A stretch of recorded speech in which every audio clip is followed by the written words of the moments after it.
Welcome to Quick Tech News, where we keep you updated in the world of tech without wasting your time.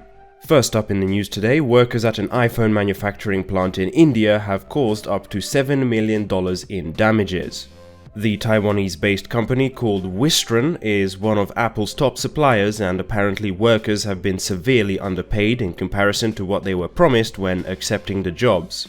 As you guys can see, the workers were clearly more than a bit upset. Many of the 2,000 workers who were leaving the facility after completing their night shift went on a destructive rampage, damaging vehicles, destroying company furniture, and breaking windows. The Times of India have some details on the salary workers were supposed to be getting. Their report quotes an employee saying that an engineering graduate who was promised 21,000 rupees, or about $286 per month, had their salary reduced to 16,000 rupees or $218, and after that reduced again to 12,000 rupees or $163 in recent months. Non-engineering graduates had their salary reduced to 8,000 rupees or $109, whilst some employees have had salaries as little as 500 rupees or $6.80. Apple says it is investigating the company to see if Wistron have violated their supplier guidelines.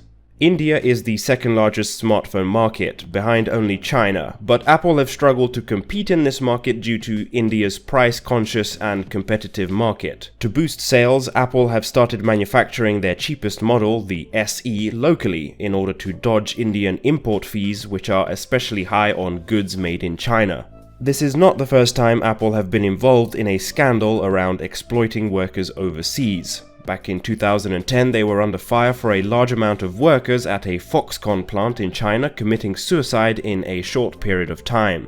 Between March and July of 2010, 13 employees ended their own lives. Most threw themselves from the building. Since then, Foxconn have added safety netting to their buildings so that workers who do try to jump are caught safely. Many working in that factory were forced to work 29 days a month, during which they were not allowed to talk or eat, so it's no surprise so many saw suicide as the only way out.